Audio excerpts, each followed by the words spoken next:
नमस्ते, जय हिंद। अनुराग ठाकुर जी के लिए जरा जोरदार तालियां हो जाएं प्लीज। अनुराग जी, हाल कैसा है जनाब का? क्या ख्याल है आपका? मुझे 400 लगता क्या है पार होंगे हो। देश ने मन बना लिया 400 पार होकर ही रहेगा, और इसके लिए ख्याल भी अच्छे ही हैं। और समय का इंतजार है, बस वोटिंग शुरू हो जाए, चुनाव कैंपेन शुरू हो जाए। कुछ लोग सर इसे कॉन्फिडेंस नहीं, ओवर कॉन्फिडेंस कह रहे हैं। मुझे लगता है जब आपने काम अच्छा किया हो तो आपका कॉन्फिडेंस लेवल ज़्यादा ही होता है। अगर आपने पहले प्रैक्टिस ना की हो, काम ना किया हो, तो आपका संभव ही नहीं होता। और मुझे लगता है जिसके पास मोदी जी जैसे लोकप्रिय नेता हों, 10 वर्षों की उपलब्धियां हों और 2047 तक का विजन देश के सामने रख के विकसित भारत बनाने का संकल्प हो, जो चुनाव से पहले भी पूरा दिन अपने मंत्रिमंडल के साथ बैठकर अगले 25 वर्षों में भारत को कहां पहुंचाना है, संकल्प से सिद्धि तक कैसे लेके जाना है, इस सोच को रखता हो, तो 400 पार होना जरूरी है। पर एक बात बताइए, इस 400 पार में आरोप ये है कि पहले वॉशिंग मशीन था, अब धोबी घाट हो गया है। बीजेपी और जिस तरीके से जो स्ट्रैटेजी है कि जो भी आए उसको संभालो, अपने साथ करा लो, कल वो करप्ट था, आज नहीं है। देखिए, कुछ ऐसे लोग हैं जो ईवीएम पर प्रश्न खड़ा करते हैं, जो संवैधानिक संस्थाओं पर प्रश्न खड़ा करते हैं, जो न्यायिक व्यवस्था पर प्रश्न खड़ा करते हैं। उनको जो सूट करता है वो वही बोलते हैं। मैं तो यही कहूँगा, अगर किसी के खिलाफ आरोप सिद्ध होते हैं, किसी को कानून सजा देता है, तो उसके खिलाफ जो दंड बनता है उसको देना चाहिए। लेकिन जब तक कुछ नहीं होता तब तक जान चल रही है।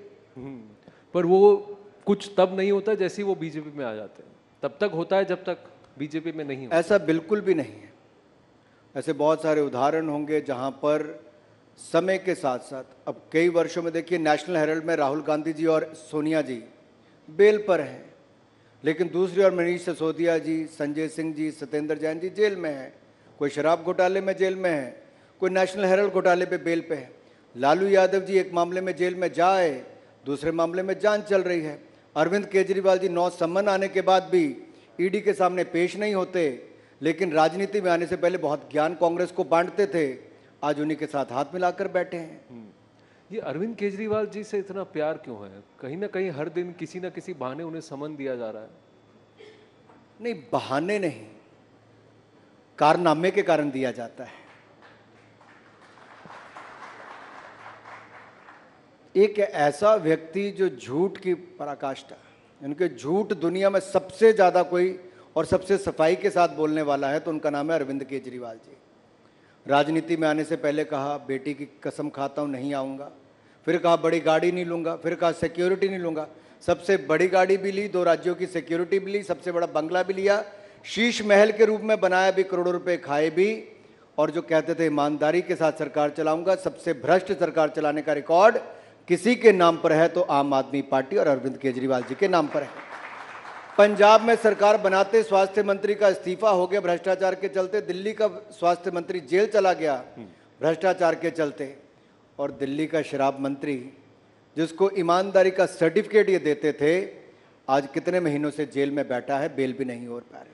पर वहां ये आरोप है कि क्योंकि दिल्ली में बीजेपी को हराया 2 बार, इसीलिए बीजेपी थोड़ा गरम है, इसीलिए इनके पीछे पड़ी हुई है। चुनाव में हमारा क्या है जी, जनता ने जिता दिया जी, लेकिन बीजेपी हमारे पीछे पड़ी है। नहीं, ऐसा ये नहीं। ईडी के समन तब तक आते रहेंगे जब तक हम बीजेपी का बुलावा स्वीकार नहीं करेंगे। आनंद जी, ऐसा है, चुनाव में हार जीत चलती है, बीजेपी को पहली बार थोड़ी हारी। हम तो उस राजनीतिक दल से हैं कि जब जनसंघ के समय से जी जमानत बच जाती थी, तब जमानत के बचे हुए पैसे से भी हम पार्टी देते थे कि अच्छा जमानत तो बच गई, लेकिन जो विचार हम उस समय लेके चले थे कि धारा 370 हटाएंगे, 35A से मुक्ति दिलाएंगे, जम्मू कश्मीर में परमिट राज को खत्म करेंगे, ट्रिपल तलाक से मुक्ति दिलाएंगे, राम मंदिर बनाएंगे और सीए का कानून लाएंगे। केवल एक दल भारत में ऐसा है जिसने जो कहा वो करके दिखाया है, अपनी विचारधारा से हटके नहीं। हम अपनी विचारधारा से टस से मस नहीं हुए, और इसीलिए जनता ने 2 सीट वाली पार्टी को 282 भी जिताई, 303 सीटें भी जिताई और अब की बार 400 पार करके भी दिखाएंगे।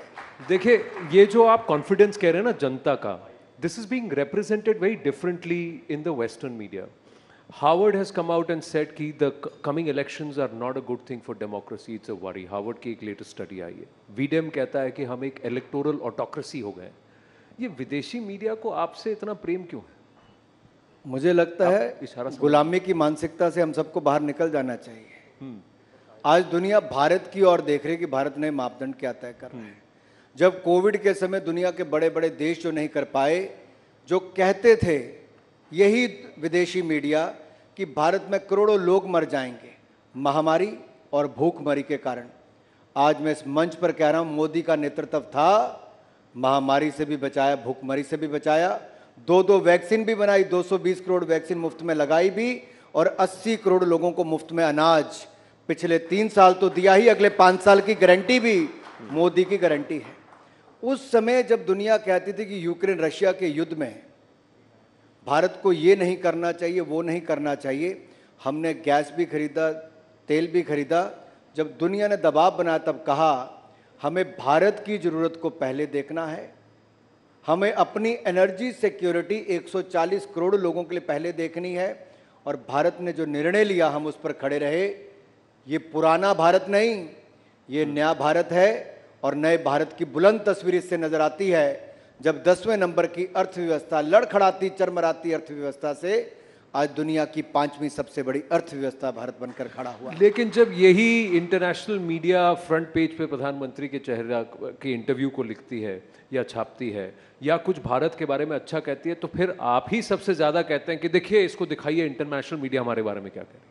अब आप कह रहे हैं कि इंटरनेशनल मीडिया को मत गिनिए जब वो आपको क्रिटिसाइज करती है। मैं आपको एक छोटा सा उदाहरण देता हूँ। सन 2001 में नरेंद्र मोदी जी गुजरात के मुख्यमंत्री बने। बहुत बड़ी चुनौती थी, उससे पहले भूकंप आया था, आपदा आई थी। गुजरात को वापस खड़ा करने का उन्होंने बहुत बड़ा काम किया। देश के मीडिया ने न जाने क्या क्या उनके बारे में वर्षों तक लिखा होगा और देश के विपक्ष ने तो यहाँ तक कि फर्जी मुकदमों से लेके ऐसे ऐसे बयान मोदी जी के बारे में दिए जो hitting below the belt, right, कोई कसर नहीं छोड़ी थी। बिल्कुल। लेकिन किसी ने कितने भी प्रयास किए हों, कितनी भी गाली निकाली हो, नरेंद्र मोदी जी का पर्सनैलिटी ही ऐसी है, उनका काम ही ऐसा है कि वो गाली को भी अपने पक्ष में कैसे लाकर खड़ा कर दिया, ये मोदी जी ने दिखाया। क्योंकि उनका काम बोलता था।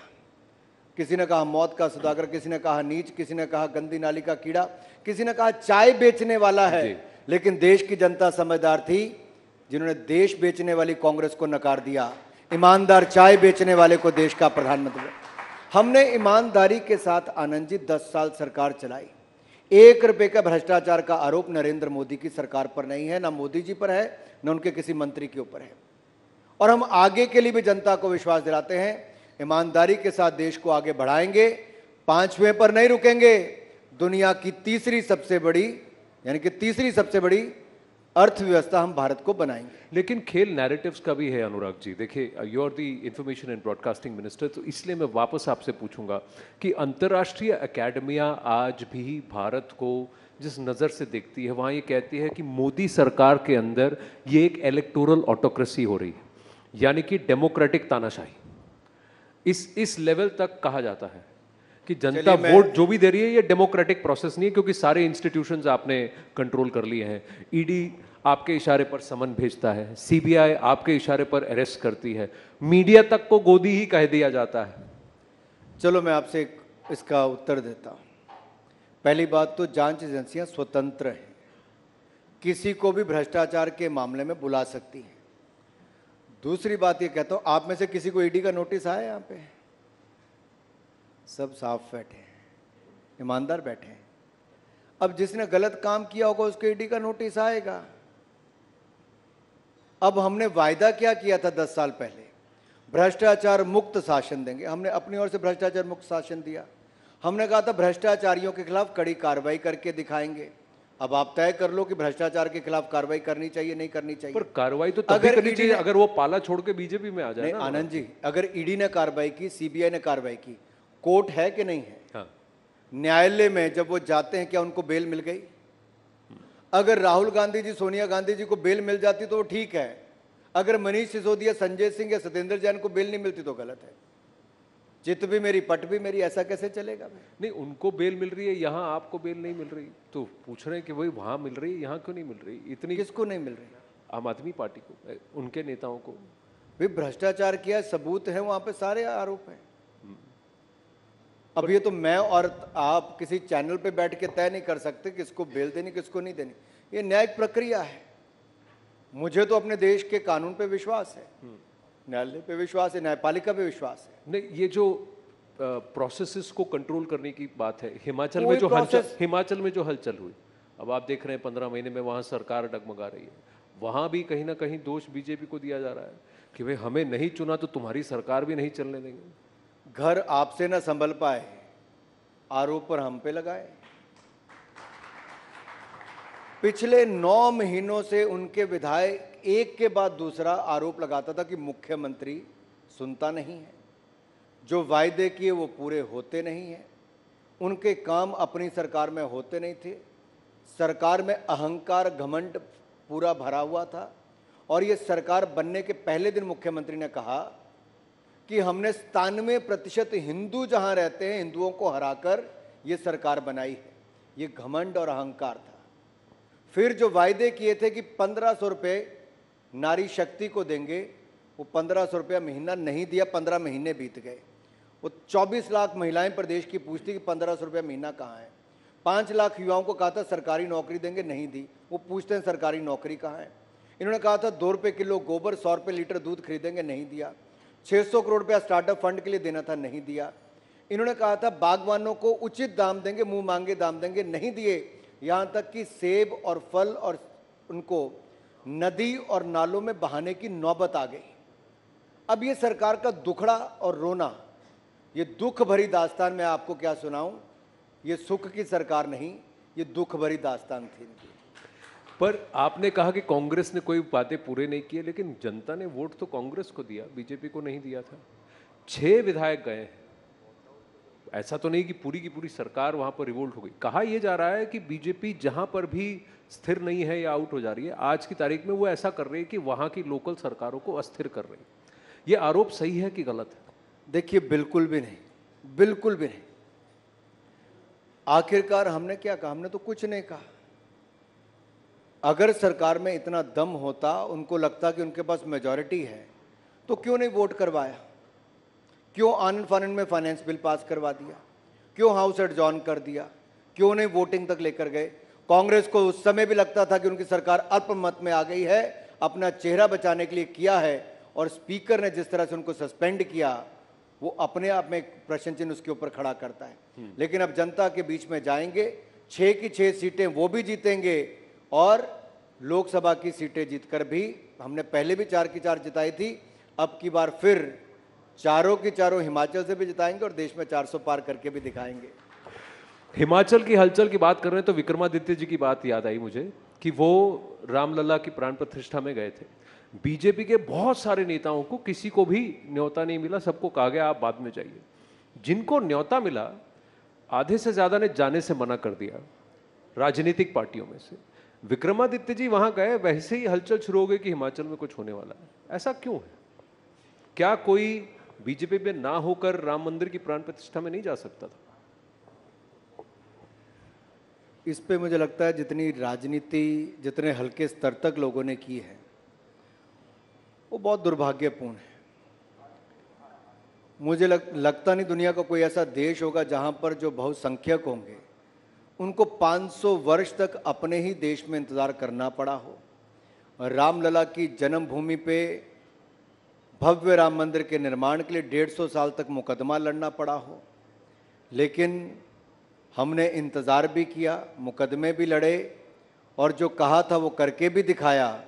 रामलला की जन्मभूमि पे भव्य राम मंदिर बनाकर भी दिखाया है, प्राण प्रतिष्ठा भी करवाई। हमने निमंत्रण सबको दिया। बहुत सारे लोग चुनावी राजनीति के चक्कर में नहीं आना चाहते थे। बहुत लोगों ने मुंह फेर लिया, लेकिन कुछ लोग आए। मैं स्वागत करता हूं अगर वो आए हैं। मुझे लगता है इसको राजनीतिक रूप से नहीं देखना चाहिए, इसको आस्था के रूप पर से। राजनीतिक रूप से ही देखा जा रहा है। बीजेपी पर आरोप है कि पहले राम की राजनीति की, सरकार बनाया, बहुमत बना, पार्टी ग्रो हुई, अब मंदिर बन गया तो मंदिर की भी राजनीति कर रहे हैं। नहीं, हमारे लिए मंदिर की राजनीति करने की आवश्यकता नहीं। हमने हर बार अपने संकल्प पत्र में लिखा कि 370 भी हटाएंगे, 35 से भी, ट्रिपल तलाक भी कहा, भव्य राम मंदिर के निर्माण की बात भी हमने कही। जब हम नहीं बना पाते थे, पूर्ण बहुमत नहीं मिलता था, कोर्ट का निर्णय नहीं आता था, तब तो आप जैसे बड़े पत्रकार हमसे भी पूछते थे, क्योंकि विपक्ष के लोग कहते थे कि बीजेपी वाले कहते हैं रामलला हम आएंगे, मंदिर वहीं बनाएंगे, लेकिन तारीख नहीं बताएंगे। तो तब तो आप तारीख पूछते थे। अब हमने तारीख भी दे दी, निमंत्रण भी दे दिया, तब क्या हुआ? तब कहा गया कि बीजेपी से पॉलिटिसाइज कर रही है, इसको पॉलिटिकल इवेंट बना दिया है। हमने केवल एक मंदिर नहीं, भव्य और दिव्य सोमनाथ धाम भी बनाया, भव्य और दिव्य केदारनाथ धाम भी बनाया, भव्य और दिव्य काशी विश्वनाथ धाम भी, और भव्य और दिव्य महाकाल लोक भी, और अब भव्य और दिव्य अयोध्या धाम में भव्य राम मंदिर का निर्माण भी करवाया है। ये आस्था के केंद्र है, ये आस्था के केंद्र है। लेकिन अब आधारभूत ढांचा, इंफ्रास्ट्रक्चर यहाँ पे अच्छा बनाने के साथ यहाँ पे अर्थव्यवस्था के केंद्र भी बने, रोजगार स्वरोजगार के अवसर मिले। तो मुझे लगता है अगर आप बुद्ध सर्किट देखोगे, बुद्ध सर्किट को देखोगे, करतारपुर कॉरिडोर को देखोगे, हेमकुंड साहब तक रोपवे को देखोगे, ये सब किसने किए? मोदी जी ने किए। आजादी के समय पंडित नेहरू जी ने निर्णय नहीं कर पाए, करतारपुर कॉरिडोर नहीं था उस समय करतारपुर। अब पंजाब में से दूरबीन लगा के हमारे सिख भाई गुरुद्वारा साहब के दर्शन वहां पे करते थे। ये मोदी सरकार को 70 साल के बाद निर्णय लेना पड़ा, तब जाके करतारपुर कॉरिडोर बना। हेमकुंड साहब का कभी जाके देखिए, हमारे भाई यहाँ पर बैठे हैं, इससे पूछिए कितनी कठिन यात्रा है वहां के लिए, लेकिन रोपवे से उसको आसान बना दिया गया। इसी तरह से बाकी जगह के लिए भी जब इंफ्रास्ट्रक्चर आपका बन रहा है, फर्क कहाँ पड़ता है आनंद जी? केवल आप देखिए, आज मंदिर की बात करते हैं, मंदिर बनाया, लेकिन आप ये मुझसे क्यों नहीं पूछते कि अच्छा पहले एयरपोर्ट कितने थे, आज एयरपोर्ट कितने, पहले मेडिकल कॉलेज कितने थे? लेकिन मैं आपके सामने देश को बताना चाहता हूँ, सिर्फ 74 एयरपोर्ट थे 2014 में, आज 150 एयरपोर्ट हैं। केवल 384 मेडिकल कॉलेज थे, आज 710 मेडिकल कॉलेज हैं। केवल 500 यूनिवर्सिटीज थी, आज 1100 यूनिवर्सिटीज हैं। केवल 16 IIT थे, आज 23 IIT थे। कल 12 IIM थे, आज 19 IIM हैं। हमारे यहाँ पर केवल 5 शहर मेट्रो से जुड़े थे, आज 20 शहर मेट्रो से जुड़े हैं। पहले 96,000 किलोमीटर नेशनल हाईवे थे, आज 1.5 लाख किलोमीटर नेशनल हाईवे हैं। पहले 3,20,000 किलोमीटर ग्रामीण सड़कें थी, आज 6,75,000 किलोमीटर ग्रामीण सड़कें हैं, जो कांग्रेस 60 साल में नहीं कर पाई, हमने 10 साल में करने का काम किया है। आप पूछिए ना मुझसे विकास की बात, इनके समय 10 साल में 10वें नंबर पे अर्थव्यवस्था खड़ी रही, हम 5वें नंबर पे लाए हैं। इनका कालखंड पूरा 2G घोटाला, कॉमनवेल्थ खेल घोटाला, अंतरिक्ष घोटाला, अगस्ता वेस्टलैंड घोटाला, कोयला घोटाला, घोटाले पे घोटाला था। अब हमने घोटालों की जांच की शुरू की, तो आप मुझसे जांच से बाहर नहीं आ रहे हैं। ये फर्क है दो सरकारों का। इनके समय कोई बड़ा आयोजन नहीं होता था, कोई बड़ा अलायंस नहीं होता था। Today I can say Modi is a man of alliances. International solar alliance की बात करें, ग्लोबल बायोफ्यूल अलायंस की बात करें, हमारे इंटरनेशनल बिग कैट अलायंस की बात करें, योग और आयुर्वेद को जो दुनिया के स्तर पे लेकर गए, वैश्विक पहचान दिलाई, वो कौन आज से पहले कर पाया था? कोई नहीं। हमने G20 की अध्यक्षता की, हो सकता था दिल्ली में ही करते, देश के 60 शहरों के 200 स्थानों में की। भारत की कला, संस्कृति, अपनी परंपराओं को दिखाने का काम दुनिया को किसी ने किया है तो नरेंद्र मोदी ने किया है। वो खड़े हो सकते थे, बैकड्रॉप पे कुछ भी हो सकता था, लेकिन नालंदा यूनिवर्सिटी के साथ हमारे हजारों वर्ष के इतिहास को दिखाने का काम किया, व्हील सन टेम्पल का दिखाकर जी हमारे हजारों साल की संस्कृति को दिखाने का काम किया। जिस टेबल पे हम बैठे थे, जिस पे मैं बैठा था, वो तो बालाघाट लिखा था। अब आधों को पता नहीं होगा बालाघाट है कहाँ पे, लेकिन मध्य प्रदेश और महाराष्ट्र के बॉर्डर पे, जहाँ पे नक्सलवादी इलाका है, उसको भी वहां पे रखा, लेकिन उसकी और क्या विशेषताएं हैं? ये नरेंद्र मोदी जी जिस तक जहां तक सोचते हैं, जो आपका मीडिया का सेंटर बना था, कोई हिमालयन रेंज को दिखाया था, अलग अलग पर्वत थे, जी। अलग अलग नदियों के नाम पे रखा था। कौन सोचता था ऐसे? कोई नहीं। ये व्यक्ति बिल्कुल अलग सोचते हैं। नेतृत्व ऐसा है जो देश की कला, संस्कृति, परंपराएं, इनको भी तो बचाते ही हैं, लेकिन आधुनिक युग में टेक्नोलॉजी का उपयोग होकर ट्रांसपेरेंसी, अकाउंटेबिलिटी कैसे आ सकती है, ये पारदर्शिता हमारी सरकार में जवाबदेही देखी गई। जब हमने जनधन आधार मोबाइल को लाए, डीबीटी करके दिखाया, तो आज 43 करोड़ बैंक खाते भी खोले तो उसमें सीधा पैसा भी भेजते हैं। अगर 34 करोड़ मुद्रा लोन मिले, 27 लाख करोड़ रुपया बगैर गारंटी के गरीब व्यक्ति को मिला, तो वहीं पे 80 लाख स्वनिधि योजना का ऋण हमारे रेडी फड़ी वालों को मिला, जो लाखों करोड़ रुपया क्यों मिला? इसलिए मिला कि अपना रोजगार स्वरोजगार खड़ा कर सके। आज वो अर्थव्यवस्था को एक अपना योगदान दे पाते हैं। वन डिस्ट्रिक्ट वन प्रोडक्ट कहने के लिए आपके लिए एक योजना होगी, लेकिन वोकल फॉर लोकल पर जब मोदी जी ने पिछले हमारे फेस्टिवल सीजन में कहा कि लोकल को खरीदिए, 4 लाख करोड़ रुपए की सेल हुई। ये आप कल्पना भी नहीं पहले कर सकते थे। आज देश का प्रधानमंत्री कहता है तो लोग उस दिशा में काम करते हैं। ये बदलाव है आज देश में। लेकिन अगर आप ये सब कह रहे हैं तो कहा जा रहा है कि एक शक्ति है, इसको नष्ट करना है। ये शक्ति कौन है? अब शक्ति की बात आई है तो हम तो हर नारी में शक्ति देखते हैं, हर महिला में, हर बेटी में, हर बहन में शक्ति देखते हैं। और मैं ये कहना चाहता हूं, सनातन की भक्ति ही शक्ति में है। लेकिन कुछ लोग हैं जो सनातन को कुचलना चाहते हैं, कुछ लोग हैं वो शक्ति से लड़ना चाहते हैं। लोग तो शक्ति की पूजा करते हैं लड़ने के लिए, लेकिन कुछ लोग शक्ति के खिलाफ भी लड़ना चाहते हैं। ये कुछ लोगों का मानसिक दिवालियापन हो सकता है, लेकिन इनकी सोच जैसी भी हो, सनातन को कुचलने की हो, हिंदू को खत्म करने की हो, शक्ति के साथ भिड़ने की हो, ना सनातन को कुचल पाया है, ना कोई सनातन को कुचल पाएगा, ना शक्ति को कोई दबा पाया है, ना शक्ति को कोई दबा पाएगा।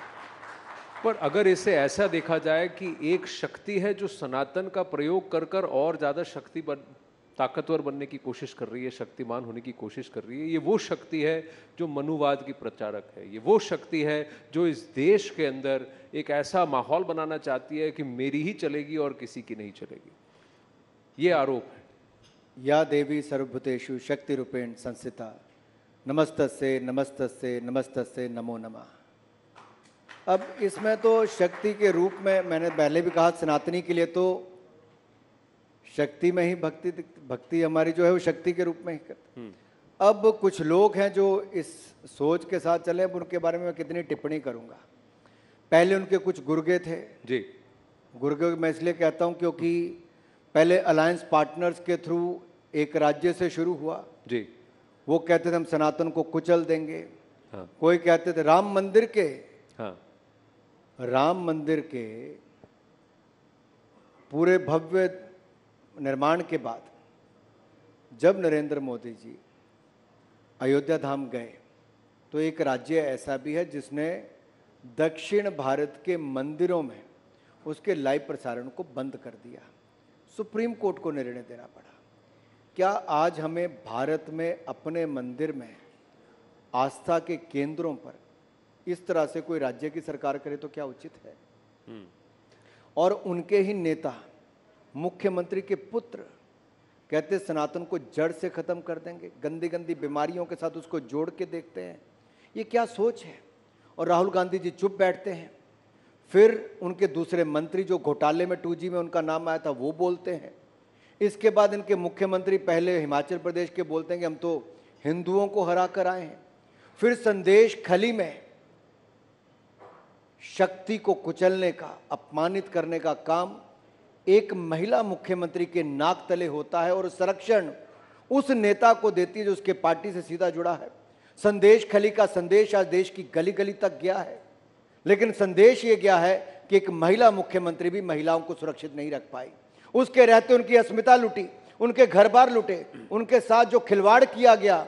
अगर देश का मीडिया नहीं जागा होता, हमने आंदोलन नहीं किए होते, भारतीय जनता पार्टी सड़कों पर ना निकली होती, तो ममता जी की नाक के तले संदेश खली में खेल होता अनुराग रहता जी, है। आरोप यह है कि संदेश खाली तो एक छोटा एक टापू है और जहां पर यह प्रताड़ना कई सालों से चल रही है, उसके बगल में सोना खाली था। बीजेपी ने विषय तब उठाया जब चुनाव सर पर आए थे। आपने मंदिरों की बात की, सनातन धर्म की बात की। कर्नाटक में यही एचआरएनसी एक्ट चल रहा है जिसमें बीजेपी के शासन में भी चल रहा था। चार धाम जब प्रोजेक्ट आया था, वो इलेक्शन से पहले उसको सरकार ने कहा कि हम अपना हाथ पीछे हटा रहे हैं, हम वापस उनको दे रहे हैं। तो ये जो मंदिरों का कंट्रोल है, जब बीजेपी की सरकार है तो सही है, लेकिन दूसरी सरकारें हैं तो गलत है। नहीं देखिए, मैं आपको बड़ा स्पष्ट थोड़ा कर दूं वॉक द संदेश। टॉक। आपने तो वही कह दिया जो खड़गे जी कह के गए थे किसी मंच पे। उन्होंने कहा हाँ ये तो वर्षों से चलता था। तो क्या करें, महिलाओं के खिलाफ अत्याचार होने दें? नहीं, अगर आप इससे सहमत है ना नहीं, तो मैं फिर तो बड़ी चिंता का विषय है। आरोप आप पर मौका अगर आप परस्ती का। खड़गे जी के साथ अरे सहमत नहीं, हैं कि शक्ति के खिलाफ देखिए, ऐसा होता मैं रहे, किसी- महिलाओं के देख- खिलाफ। मेरा तो एक ही है मत सर, लोगों को अच्छा लगे बुरा लगे, मैं यहाँ जो तिरंगा है इसी के साथ हूँ, इस भारत के साथ हूँ। लेकिन प्रश्न ये है कि वहां जो हो रहा था वो तो आपने इसी चुनाव से तिरंगे 60 दिन पहले उसे उठाया। जब बीजेपी की सरकार कर्नाटक में थी, तब कर्नाटक के मंदिरों पर से फिर से वही वसूली, वही टैक्स होती थी, जिसको कि आज बीजेपी विपक्ष में रहकर जजिया कह रही है। मैं आपको बहुत क्लियर करके कह रहा हूं। पहले तो संदेश खली पे आता हूं जहां पे आपने महिला शक्ति की बात की। देखिए अंतर क्या है, एक तरफ वो सरकार है जो महिलाओं के खिलाफ अत्याचार होता आंखें मूंद करके बैठी है, दूसरी ओर हमारी सरकार, नरेंद्र मोदी जी की सरकार है जो नारी शक्ति वंदन बिल लाके 33% आरक्षण विधानसभा से लेके लोकसभा तक सुनिश्चित करती है। बाकी लोग लॉलीपॉप दे रहे थे, नरेंद्र मोदी जी ने 33% आरक्षण देने का काम किया है। लेकिन हमने 33% लटकाया, टिकटें बीजेपी ने अभी तक नहीं दी हैं। हमने लटकाया चुनाव में क्या क्या 33% महिलाओं को टिकटें बीजेपी ने लोकसभा के लिए अभी तक पूरा टिकट डिस्ट्रीब्यूशन हुआ कहाँ है? लटकाना, भटकाना, अटकाना ये कांग्रेस का काम था। हमारा पहला राजनीतिक दल है जिसने अपनी पार्टी में आरक्षण दिया है महिलाओं को, ऑफिस बेरर में भी और पूरी बॉडी में भी भारतीय जनता पार्टी ने दिया। हमारे पार्लियामेंट्री बोर्ड में भी महिला मोर्चा की अध्यक्ष उसका सदस्य रहती है, सेंट्रल इलेक्शन कमेटी में भी उसका सदस्य रहती है। इसके साथ साथ अगर मोदी सरकार में अगर आप मंत्रिमंडल में देखेंगे, जहां ओबीसी की रिकॉर्ड रिप्रेजेंटेशन है, वहीं महिलाओं की भी रिकॉर्ड रिप्रेजेंटेशन है। अब मैं वापस आता हूं कि मोदी सरकार ने महिलाओं के लिए क्या किया। सबसे बड़ी बात है, महिला की दिनचर्या में पहला क्या काम? शौचालय नहीं था, गैस सिलेंडर नहीं था, पानी नहीं था, दवाई नहीं थी, अनाज की कमी थी। अब 10 साल में क्या हुआ? 10 साल में 12 करोड़ शौचालय बनाकर दिए हैं, 13 करोड़ घरों को नल से जल दिया है, 10 करोड़ बहनों को रसोई गैस का सिलेंडर और चूल्हा मुफ्त में दिया, 5 लाख की दवाई मुफ्त में दिलाई और अनाज की कमी को भी पूरा किया, जब अनाज मुफ्त में देने की गारंटी पहले भी दी और अगले 5 साल की गारंटी भी दे दी। अब उस महिला के जीवन में शौचालय जाने से लेके पानी भरने को भी छोड़ के, अब अपने घर पे पानी आता है, गैस सिलेंडर वहीं पे ही है, पक्का मकान भी वहां पे दे दिया है। ये पहले नहीं आना था आनंद जी। महिला को स्वाभिमान के साथ जीना, उसको मान सम्मान देना, ये नरेंद्र मोदी की सरकार ने किया है। आम महिला को, करोड़ों महिलाओं को, तो वहीं पर उनको राजनीति में भी देना आरक्षण, वो भी किया। रिपब्लिक डे परेड को आप में से कितने लोगों ने पिछली बार देखा होगा?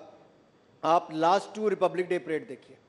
पिछले साल की जब थी, तब इजिप्ट के राष्ट्रपति आए तो उन्होंने, प्रेसिडेंट सीसी ने कहा प्रधानमंत्री को कि आपके कर्तव्य पथ को देख के मुझे ऐसा लगता है कि दुनिया तो वुमेन डेवलपमेंट की बात करती है, यहां वुमेन लेड डेवलपमेंट है, महिला नेतृत्व विकास है। और इस बार तो पूरे कर्तव्य पथ पे अगर किसी ने लीड किया है और समर्पित किसी को रिपब्लिक डे परेड थी तो नारी शक्ति को थी। ये मोदी सरकार में ही संभव हो सकता है। अनुराग जी, आज दुनिया में अगर 1000 एयरक्राफ्ट का हमने ऑर्डर दिया है तो केवल एयरक्राफ्ट के ऑर्डर को मत देखिए, दुनिया में सबसे ज्यादा वुमेन पायलट्स किसी देश में है तो भारत में है। ये भारत में ही संभव है। मैं ये भी कह रहा हूं कि रिपब्लिक डे पर जो किया गया सराहनीय है, लेकिन इसे ऑप्टिक्स कहा जा रहा है। कहा यह जा रहा है कि आप ऑपर्चून मोमेंट पे इसको करके इसको पैकेजिंग फैंटास्टिक कर रहे हैं, ग्राउंड पर रियलिटी कुछ और है। यही आरोप है। आरोप यह है कि इंफॉर्मेशन बहुत कुछ है, बट कई सारा जो है ड्रेस्ड अप है मिस इन्फॉर्मेशन। देखिए आंकड़ों को ना आप झुठला सकते ना मैं। अब कांग्रेस वो है जो 60 साल तक कहते रही गरीबी हटाओ, गरीबी हटाओ, गरीबी हटाओ। गरीब मिट गया लेकिन गरीबी नहीं हटी थी। लेकिन मोदी सरकार के 10 साल में मल्टी डायमेंशनल प्रॉपर्टी में, यानी कि अति गरीबी रेखा वालों में से 25 करोड़ गरीबों को गरीबी रेखा से बाहर निकालने का अभूतपूर्व कार्य किसी ने किया तो नरेंद्र मोदी की सरकार ने किया। अगर आप उसको भी झुटलाएंगे, अब ये ऑक्सफोर्ड यूनिवर्सिटी भी कहती है, नीति आयोग भी कहता है, बाकी एजेंसीज भी कहती है, तो मैं आपको और कैसे विश्वास दिलाऊं? नहीं, पर अगर 4 करोड़ पक्के मकान हम बनाकर देते हैं जी, तो ये तो कोई झूठ नहीं है। 3 करोड़ बहनों के नाम पर रजिस्ट्री हुई, ये शौचालय आपके साथ बने, डीबीटी करके 31,000 करोड़ रुपया बहनों के खाते में, 20 करोड़ महिलाओं के खाते में मदद के रूप में डाला गया, कोविड के समय डाला गया। अब ये आंकड़े नहीं, तो एंट्रीज हैं। ठीक है, आप जो कह रहे हैं आपकी बात अब जनता मानती है कि नहीं, जनता को डिसाइड करने दीजिए। अब सीए के नोटिफिकेशन को देखिए, जो एक्ट था CA amendment act 2019, Amit Shah ji आने वाले हैं और ये नोटिफिकेशन और इस एक्ट को लाने का काम भी आपकी सरकार ने किया, श्रेय आपको जाता है। 2020 में एक्ट पास हुआ पार्लियामेंट में, श्रेय आपको जाता है। लेकिन इसकी रूल्स की नोटिफिकेशन 5 साल बाद, करीब 4.5 साल बाद अभी आई है, तो वो भी चुनाव से ठीक पहले। तो फिर ये प्रश्न तो पूछा ही जाएगा कि भाई आप सब कुछ चुनाव के आसपास ही टाइम कर रहे हैं इसको। आनंद जी, 2019 के चुनाव जीतने के बाद पहला पार्लियामेंट का सेशन आया जुलाई अगस्त का, हमने अनुच्छेद 370 35 से आर्टिकल 370 35A इसको हटा दिया, ट्रिपल तलाक पे कानून ले आए, सीए पे ले आए। तो आप लोग तब सवाल पूछते थे मोदी सरकार को जल्दी क्या है, 5 साल पड़े हैं, 6 महीने में क्यों पूरा कर रहे हो? तब आपका ये सवाल था। फिर आप पिछले 5 साल पूछते थे सीए लाए क्यों नहीं, अब ले आए और नियम भी ले आए, तो अब आप पूछते हो नियम क्यों ले आए? भाई, जो लोग 50-50 साल से अपनी नागरिकता का इंतजार कर रहे हैं, जिनकी बहन बेटियों की इज्जत लूटने का काम किया गया होगा, जिनको धर्म बदलने पर मजबूर किया गया होगा, जिनकी 14 साल की बेटी को उठा के निकाह पढ़ने के लिए मजबूर किया होगा, उसको जब न्याय कोई नहीं दिला पाया तो नरेंद्र मोदी ने यहां पर न्याय दिलाने का काम किया है। अरे हमने तो अपने 5 साल में किया है। कांग्रेस ने जो 50 साल पहले सिंचाई योजना शुरू की थी, पुल बनाना शुरू किया था, वो भी पूरा नहीं किया, वो भी मोदी सरकार ने पूरा किया है। पुल से लेके, सड़कों से लेके बाकी काम हमने पूरे किए। ये तो कानून के नियम थे, अब लागू भी हम ही कर रहे हैं। नागरिकता उनको मिल रही है जिनको अपना देश छोड़ के, गारंटी किसने दी थी? नेहरू जी ने, कि उनको उसी देश में रह के संरक्षण मिलेगा। अल्पसंख्यक हैं, 23% हिंदू थे, आज 2% रह गए हैं पाकिस्तान में, बांग्लादेश में। क्यों? अफगानिस्तान में तालिबान आया, पूछिए क्या हुआ? गुरुद्वारा साहब पर, गुरु ग्रंथ साहब पर क्या क्या नहीं। मोदी सरकार ने 3 बार प्राइवेट चार्टर जहाजों को भेज के, प्राइवेट जहाज भेज के, प्राइवेट मींस की सरकारी जहाज भेज के 3 बार गुरु ग्रंथ साहब को भी लाए, सैकड़ों सिख परिवारों को भी लाए, एक की भी जान नहीं जाने दी। ये जो आप तिरंगा दिल पर यहाँ पे लगा के बैठे ना साहब, हम सबके दिलो दिमाग पे तिरंगा है। लेकिन कांग्रेस की सरकार के समय जब मैं तिरंगा यात्रा कलकत्ता से कश्मीर तक लेकर गया, इसी आर्टिकल 370 35A के खिलाफ, मुझे लाल चौक पर तिरंगा झंडा नहीं फहराने दिया, जेल में डाल दिया गया। आज मेरे से ज्यादा खुश नसीब कौन होगा जब लाल चौक पर 24 घंटे तिरंगा झंडा लहराता है, तिरंगे की रोशनी में लहराता है। हमारी पार्टी की 3 पीढ़ियों ने, डॉक्टर श्यामा प्रसाद मुखर्जी ने अपना बलिदान दिया, फिर मुरली मनोहर जोशी जी और मोदी जी 1992 में गए, 2011 में मैं गया। 3 पीढ़ियां किसकी पार्टी ने किया होगा? ये केवल हमारी पार्टी है जो उस मुद्दे को लेकर तब तक चली जब तक 370 धारा को खत्म नहीं कर दिया गया। तिरंगे की बात मैं यहां तक करना चाहता हूं, विदेश में बैठे लोग आज इसलिए गर्व के साथ तिरंगा उठाते हैं, इंडियन पासपोर्ट को आप लोग बाहर जाके दिखाते हैं, क्योंकि ऑपरेशन गंगा की सफलता 27,000 भारत के विद्यार्थी और नागरिकों को ऑपरेशन गंगा के तहत यूक्रेन की युद्ध भूमि से कोई निकाल कर लाया तो नरेंद्र मोदी जी के कारण संभव हो पाया है। अफगानिस्तान से, नेपाल से, सीरिया से, लीबिया से ये तब संभव हो पाया अलग अलग ऑपरेशंस के माध्यम से। और कोविड के टाइम पे तो लाखों भारतीयों को स्वदेश सुरक्षित वापस लाए, ये संभव नहीं था जी। आज हर भारतीय की जान, उसका महत्व है, ये पहले नहीं होता था। ये मोदी है तो मुमकिन है, और आज तिरंगे का ही समय है जी, यही समय है, सही समय है। मोदी सरकार का तीसरी बार आने का भी यही समय है। यही समय है, सही समय, मोदी सरकार का यही समय है, आप कह रहे हैं। चलिए जल्दी से कुछ मैं स्पोर्ट्स पे भी आपसे पूछना चाहता था। भारत ओलंपिक्स होस्ट कर रहा है, देखिए, पहला तो मेरा गिला आपसे है कि स्पोर्ट्स को जो प्राथमिकता समाज ने अब पहले से ज़्यादा दी, लेकिन आपके सेशन में सबसे एंड में फिर लाए। हम सबको स्पोर्ट्स को सबसे आगे रख के चलना है। इट्स अ सॉफ्ट पावर जी। और देखिए, हमने टोक्यो ओलंपिक्स में, पैरालंपिक्स में, डेफ ओलंपिक्स में आज तक के सबसे ज़्यादा मेडल जीते। वर्ल्ड यूनिवर्सिटी गेम्स में हमने सबसे ज़्यादा मेडल आज तक के जीते। और आपने बीच स्पोर्ट्स भी अब स्टार्ट किया। और जब हम एशियन गेम्स में गए तो पिछली बार 64 मेडल थे, लेकिन इस बार क्रिकेट में तो सेंचुरी हम लगाते ही हैं। एशियन गेम्स में 107 मेडल जीतने का काम भारत ने किया, जो आज तक के सबसे ज़्यादा है। लेकिन आपका सवाल मुझे पता है किस दिशा की ओर है। जी हाँ, मोदी जी ने बहुत क्लियर कर दिया है। और जब आईओसी का सेशन था तब नरेंद्र मोदी जी ने कहा भारत ओलंपिक्स के आयोजन के लिए तैयार है। 2030 में यूथ ओलंपिक्स, 2036 में समर ओलंपिक्स, जैसे ही बिड शुरू होगी भारत होस्ट करने के लिए तैयार है। अगर हम दुनिया की तीसरी सबसे बड़ी अर्थव्यवस्था होंगे तो हमारे में दुनिया की सबसे बड़ी युवा शक्ति भी यहां पर है। हमसे बड़ी मार्केट जी आने वाले समय में कोई नहीं होगी खेलों के विस्तार के लिए। तो जी हाँ, 2030 का यूथ ओलंपिक्स, 2036 का समर ओलंपिक्स भारत आयोजन करने के लिए तैयार है। चलिए, लास्ट के 1.25 मिनट बचे हैं, तो जल्दी से मैं कुछ प्रश्न आपसे पूछना चाहता हूं। ये रैपिड फायर की तरह आप इसे ले लीजिए। अगर आप नेता नहीं होते तो क्या होते? क्रिकेटर।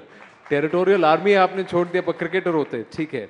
घर में टेरिटोरियल आर्मी में तो अभी भी हूं। अभी भी I am a serving captain in the territorial army. Correct. तो फौजी भी है, नेता भी है, कॉम्बिनेशन, और क्रिकेटर भी है। धर्मशाला में मीडिया का मैच कब करा रहे हैं सर? वादा कर रहे हैं, कराया नहीं? मुझसे कहा, पूछिए। मेरा बस चले तो मैं तो चुनाव प्रचार के दौरान ही करवा दूं, क्योंकि जब इंग्लैंड की टीम भी आई तो उन्होंने कहा कि दुनिया का सबसे खूबसूरत मैदान कहीं पर है तो धर्मशाला में। आनंद जी, इसको मैं 1 मिनट और लेके, इसलिए आधा मिनट में बोल देता हूं। पहली बार हुआ होगा कि यूके से लगभग 4000 लोग फ्लाई करके केवल धर्मशाला का मैच देखने आए। ये अपने आप में लोकल इकोनॉमी और खेल के लिए बहुत बड़ी बात। एक भूल जो आप सुधारना चाहेंगे? पहले भूल करना ही नहीं चाहूंगा तो सुधारने की तो दूर की बात। हिमाचल प्रदेश या हिंदुस्तान? हिमाचल प्रदेश या हिंदुस्तान, यानी कि स्टेट लेवल पॉलिटिक्स या नेशनल लेवल पॉलिटिक्स? दिल में है हिंदुस्तान, लेकिन जमीन है हिमाचल में, तो जमीन बचा के रखनी और देश के लिए काम करना हिंदुस्तान के। Ladies and gentleman, Anurag Thakur, big round of applause for him please. Thank you.